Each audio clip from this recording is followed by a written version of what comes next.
That down there is Aqua, a girl.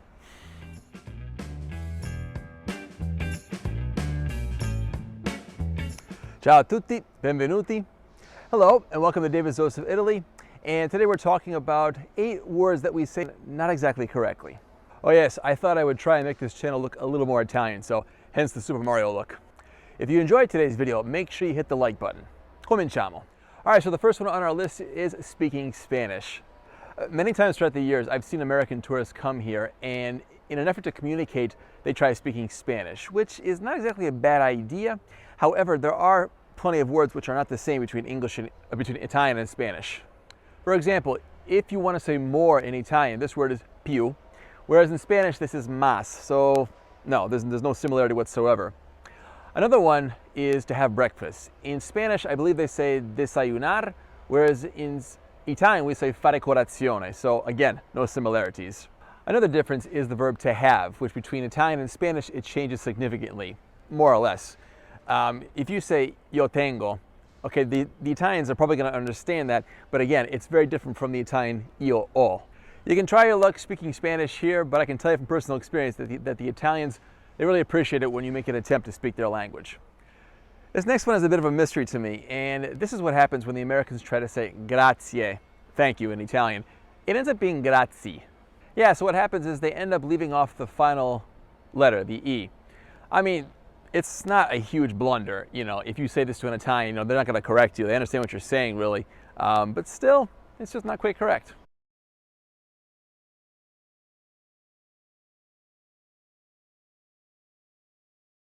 So, if you've made this mistake and you've actually said grazie, just be aware that there are 3 syllables, grazie, okay? I mean, even if you can't roll your R's, grazie, it's no problem. Even grazie is still much more appreciated than grazie. This next one is for coffee lovers, and the word is Exspresso. The correct way to say it is espresso, but even here, I like to correct something. If you go to a coffee bar here in Italy and you want to order un espresso, that's actually not necessary, because when you want coffee, all you need to say is un caffè per favore. That's it. It's understood that when you say un caffè that you really want un caffè espresso. These next 2 are not so much words that we get wrong, but these are more things in the Italian language which really frustrate me. The first one are the double letters, or le doppie lettere. I really hate them because for as beautiful as they sound, you know, we just don't have them in English. And so it's very frustrating. Actually, we have them, but we just don't say them. Like, for example, apple is not apple, apple. You know, you say it like with just one P. I've spoken Italian for many years, and my brain at times just still does not want to process the idea of double letters. And very often I have to think about if a word has a double letter or if it doesn't. For example, if you want to say a copy, you say coppia. However, if you're talking about a couple, as in like boyfriend-girlfriend, you would say coppia. There's a subtle difference, but the Italians hear it loud and clear. Another one that trips me up, and I'm sure this happens to anybody who grew up speaking English and they have to learn a Romance language, and this is the idea of having masculine and feminine in the language.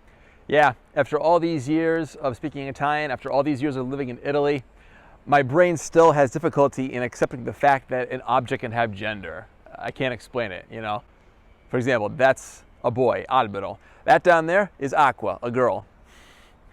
Some of them I still get wrong. Like in the kitchen, I'll ask my wife for the coperchia, which means like a lid cover. It's really coperchio. This next one might surprise you, and it's the word ghetto, or ghetto as we say it in English. Yeah, if you're thinking in English and you want to tell an Italian, I live in the ghetto, io abito nel ghetto, they're going to think something else. From my understanding, during World War II here in Rome, the section of the city where the Jewish people lived was called the Ghetto. So this is probably what they're going to be thinking of if you say, I live in the ghetto.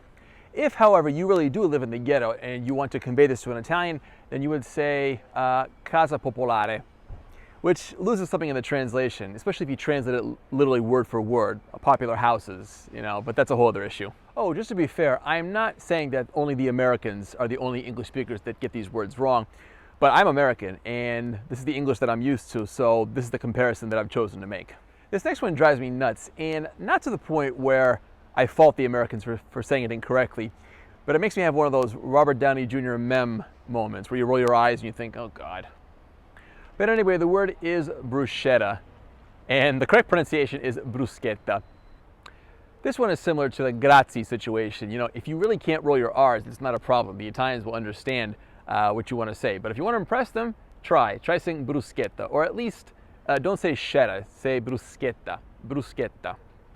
Getting back to that double letter idea, if you can't say bruschetta with two T's, and I may not be saying it right as well, but if you can't say it, then bruschetta will work just nicely. I mean, that's better than bruschetta.